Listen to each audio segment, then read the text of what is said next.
Hi, I'm Robert Rojas. In this video, I am going to demonstrate that non-regular languages do not have any finite state automaton. The language notation of a regular language may sometimes look very similar to the language notation of a non-regular language, but they are totally different from each other. Let me demonstrate the difference between the two now. Although the first language shown in the screen is very similar to the second language also shown in the screen, they are totally different languages. The former is a regular language, while the latter is not a regular language. Any regular language has a finite state automaton that can accept any valid string of the language. The non-regular language has no finite state automaton that can be created for such a language. To illustrate this, let us create the automaton for the regular language, that is the first language shown in the screen. We have to note that the language L accepts any string W, which can be empty because of A asterisk and B asterisk, or any number of A's only, or any number of B's only, or any number of A's and B's, provided that the B's follow the A's, if ever there are A's in the string W.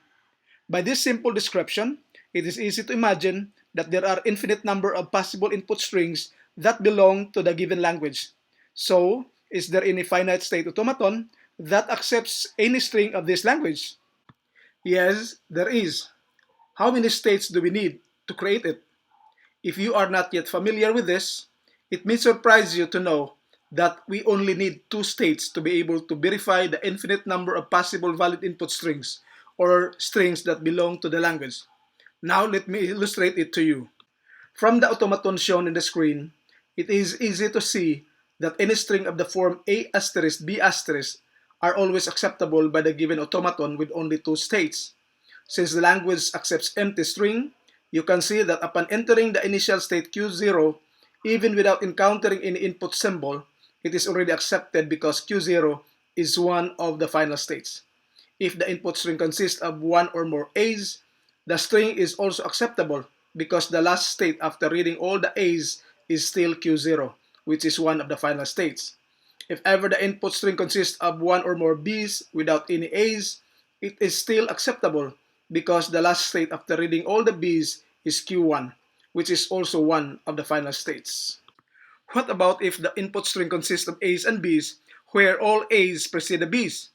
From the automaton shown in the screen, such an input string is also acceptable because the last state after reading all the A's and B's is Q1, which is a final state. Clearly, though there are an infinite number of acceptable strings belonging to the language, where W is equal to A asterisk B asterisk, a finite automaton with finite number of states exists.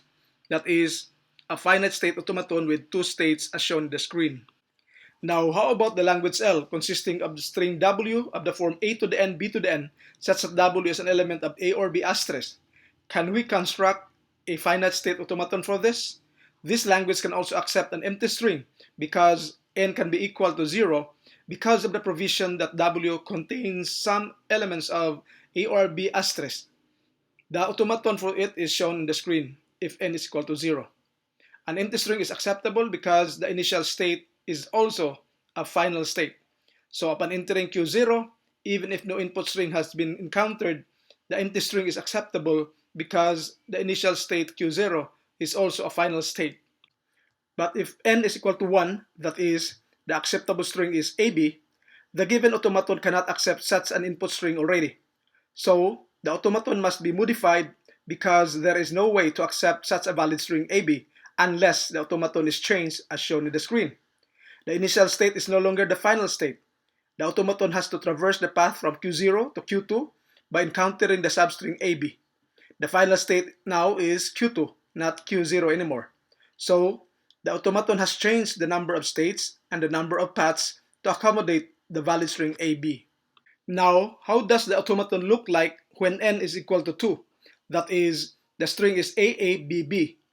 From the given automaton shown in the screen, it cannot accept such a valid string AABB unless we modify the automaton.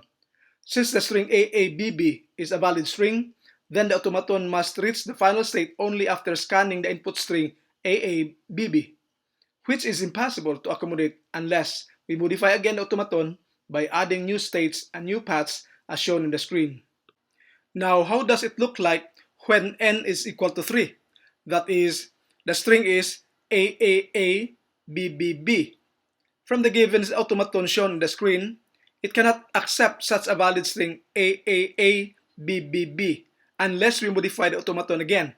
Since the string AAA BBB is a valid string, then the automaton must reach the final state only after scanning the input string AAA BBB, which is impossible to accommodate unless we modify again the automaton by adding new states and new paths as shown on the screen. So based on the given scenarios, it is easy to see that as we increase the n, the number of states also increases. Since n is infinite, the number of states will also be infinite as shown in the screen. Therefore, we cannot create a finite state automaton for the language where w is of the form a to the n, b to the n, because it has infinite number of states. Thus, the language L, consisting of the set w of the form a to the n, b to the n, is not a regular language because there is no finite state automaton that can be constructed for it. Thank you very much. I hope this lecture notes in video form has helped you in some way in understanding abstract machines in your computer science journey. Bye.